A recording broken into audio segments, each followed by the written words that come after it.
Hey guys, welcome back to the channel. This is Allie, and today I'm going to be sharing with you my top 7 things to do in Belfast, Northern Ireland.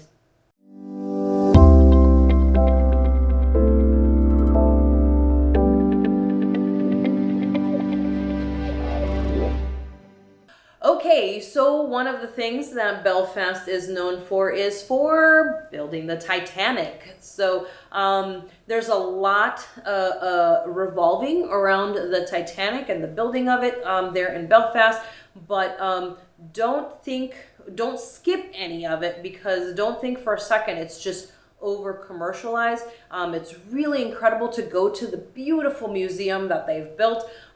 They put a lot of time and effort into it, and the way that they built it, it's absolutely amazing the way they walk you through their shipbuilding history. So it isn't just about the Titanic, it is about the city's history with shipbuilding. So don't miss out on that. And also, while you're there, the hotel is right across the street and actually used to be the offices, the drawing offices for the companies there who drew up the plans for the Titanic. So make sure that you pop in there too. We spent several nights a week there.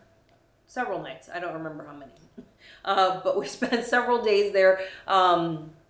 We had a great stay at the hotel, but if you are not staying at the hotel, you can still come in and you can tour around the lower levels and up into certain areas that they kind of have marked off for you. Just let them know at the front desk and they'll tell you exactly where to go, and you can kind of see it all. They've got it all set up for people to come in and look around, even if they're not staying there. But if you can make the time to spend the night, I would definitely spend the night. They've taken great care to make it feel like you're on a ship. It's a beautiful design, and if you're lucky enough, you can get a room that faces the museum as well. You can check out our room tour here on the channel and kind of check that out. But it was a great experience staying there. So don't skip the Titanic Quarter. You're going to get a lot out of that area. The next thing you want to do is, if you haven't already done it in either London or Ireland, is to take a black taxi tour. And you're going to learn a lot about the city there. It's actually a great way to kind of see everything real quick. If you're short on time, is to do one of the black taxi tours. If you are on your own, then I would head over to the Giant's Causeway. There is a lot of parking in this area, which is great. They do have a little museum area that you could tour beforehand, or you can walk straight on down to the Giant's Causeway. They do have buses up at the top.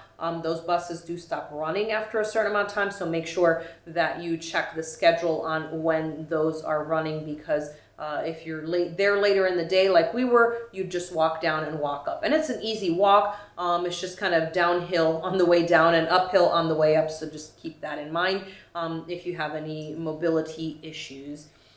Next place to head to is Carrick-a-Rede rope bridge. And it's a very cool area. Again, on this one, I would definitely book tickets in advance, because if you want to cross the bridge, which I did not, but if you get there and wait till you get there, you may not get in for several hours. You may not get in that day at all. It depends on how many tours are already there. So they only sell so many tickets at once, because only one person can cross.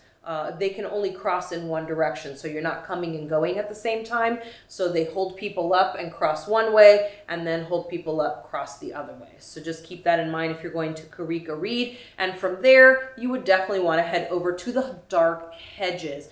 And these, Carrick-a-Rede and Dark Hedges, and the next one, Ballintoy Harbor, are all